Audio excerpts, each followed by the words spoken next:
నమస్తే, this is Murthy from Visakhapatnam. ఈరోజు చూస్తున్నారు కదా, వైజాగ్ అనగానే ఒక ఆనందానికి అబ్బురాలకి ఒక వేదిక అండి. అంటే ఈరోజు సండే అంటే వైజాగ్ బీచ్ రోడ్లో మీకు తెలియదు కాదు, అది నిరంతర స్రవంతిలాగా ఎప్పుడూ ఏదో ఒక పండగ వాతావరణం ఉంటూనే ఉంటుందన్నమాట. ఈ నేపథ్యంలో ఇప్పుడు నేను అయితే సరిగ్గా కైలాసగిరి దగ్గర ఉన్నాను. కైలాసగిరి బస్ స్టాండ్ ఇది. అంటే సండే అవడంతో ఈరోజు state bank of India, SBI plus port plus Indian navy వాళ్ళు వీళ్ళందరూ కలిసి ఒక మారథాన్ ఒకటి నిర్వహిస్తున్నారండి. అంటే ఈ మారథాన్ అంటే ఏంటి, రన్నింగ్ పోటీలు అనమాట.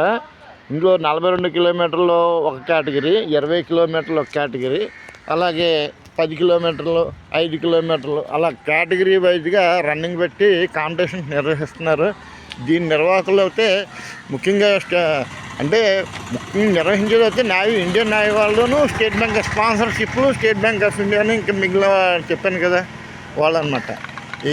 దీని పోలీస్ సపోర్ట్ చాలా అవసరం అండి. ఇండియన్ నేవీ వాళ్ళు ఎంత కండక్ట్ చేసినప్పటికీ దీని తాలూకా మరి అంటే రన్నింగ్లో కార్యక్రమాలు అంటే చూడండి, పక్క నుంచి అంబులెన్స్లు ఏర్పాట్లు కానీ, లేకపోతే పోలీస్ సపోర్ట్ కానీ, మున్సిపల్ సపోర్ట్ కానీ అన్నీ ఉండాలి. ఈ ఏర్పాట్లన్నీ చేయాలంటే మామూలు డే టైంలో అయితే పబ్లిక్ డిస్టర్బెన్స్ చాలా ఎక్కువగా ఉంటుంది. అందుకనే ఎర్లీ మార్నింగ్ సుమారుగా 2 గంటలకు స్టార్ట్ చేస్తారండి ఈ కార్యక్రమాన్ని. మార్నింగ్ 2 గంటలకు స్టార్ట్ చేస్తే ఇప్పుడు సుమారు టైం ఎంత అయిందండి, 5:15 అయింది. ఇది చూడండి, ఇదేమన్నా నైజీరియా క్యాండిడేట్ అంట. చూడండి, ఒంటి మీద కూడా ఏం లేదు అతనికి. రెట్టించిన స్ఫూర్తి అండి.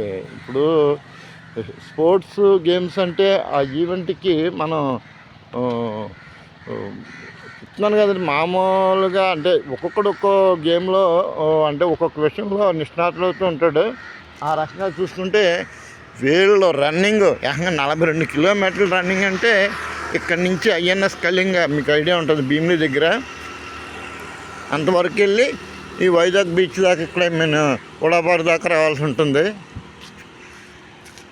అంటే జీవితాన్ని ఎంజాయ్ చేయడం అంటే ఇదండి. ఒకే రకం కాదు కదా, రకరకాలుగా.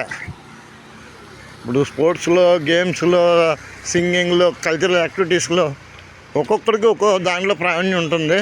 ఆ రకంగా వీళ్ళు ఈ రకంగా ఎంజాయ్ చేస్తున్నారు. ప్రతి ఒక్కడు అంటే ఏదో సినిమాలో రాఘోపాల్ గారు అంటారు, మనిషి అన్న తర్వాత కాస్త కళాపాష ఉండాలిరా బాబు అని చెప్పి. అలాగా ఏదో తిన్నామా పడుకున్నామా తెల్లారిందా అనుకోకుండా ఏదో ఒక ఈవెంట్లో మనమంటే ఏంటి అనేది ఒక రికగ్నిషన్ ఉంటే అద్భుతం, అంటే అనుభూతి వేరు. మనం కూడా ఏదో రకంగా సాధించడానికి ప్రయత్నిద్దాం. అది ఏదోటి, అది తిండిలోనో, పడుకోవడంలోనో, మన పనిలోనో ఏదో ఒకటి ఏం చేద్దామంటారా? ఓకేనా? అలా ముందుకు వాకింగ్కి వెళ్తున్నాను. దారిలో ఏమన్నా కాస్త నాకు మంచి అనిపించినవి మీకు చూపించాలనుకున్నవి చూపిస్తూ ముందుకు వెళ్తాను. హర హర మహాదేవ శంభో శంకర. ఓం నమ శివాయ, నమో నారాయణ నమః. జై హింద్.